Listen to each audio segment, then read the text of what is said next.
Welcome back. In this lecture, we are going to implement the first option, which is create underscore before destroy. Create before destroy meta argument of lifecycle block now. So let's go back to our GitHub repository and we are in 0405 meta argument lifecycle. Okay. So if you go inside this, we have for all three things, we have the templates ready. V1 create before destroy, V2 prevent destroy, and then V3 ignore changes. Okay.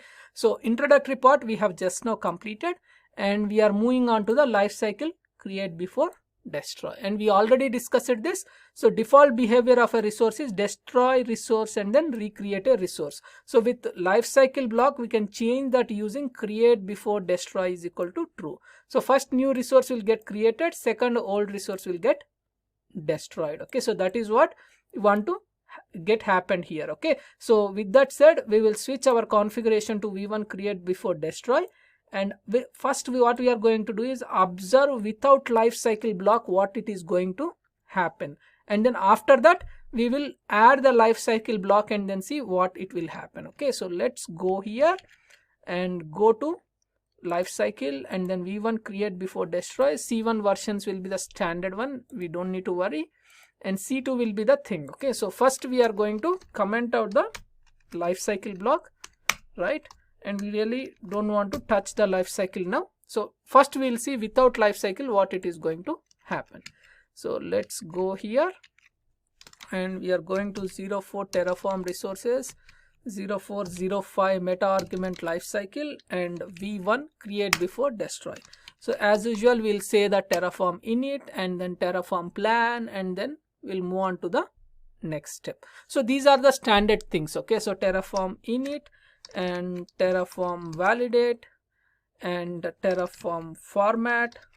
Okay, and if you want we can even run the Terraform plan to see what it is going to happen, but ideally it is going to create one resource which is nothing but the EC2 instance. Okay, so let me first create the EC2 instance. So I'll say auto approve and it will create the instance for us here. So if you see here, where is it? Here. Okay, no, here.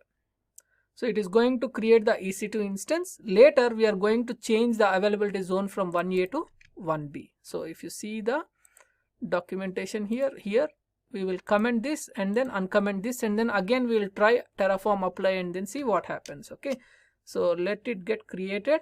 After that we'll make this change and then test it. Okay, so this change and then observe what happens. Then we'll move on with the lifecycle block. So our EC2 instance got created. So we can go here and then go here and then test it. So its web1 is up. So now let's go here and then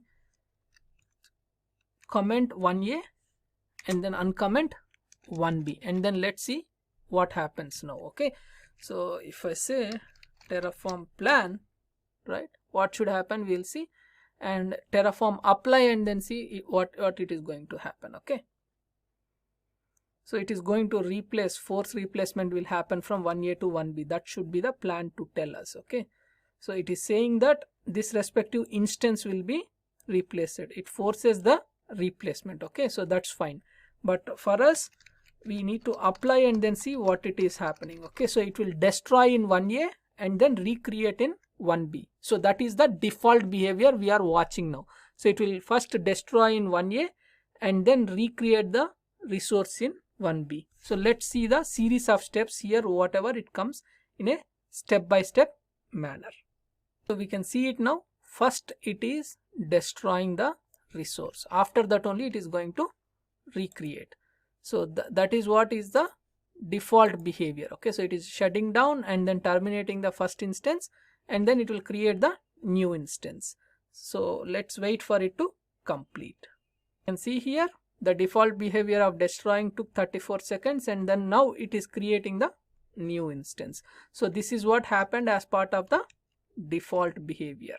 So one is destroyed and then new one is getting created.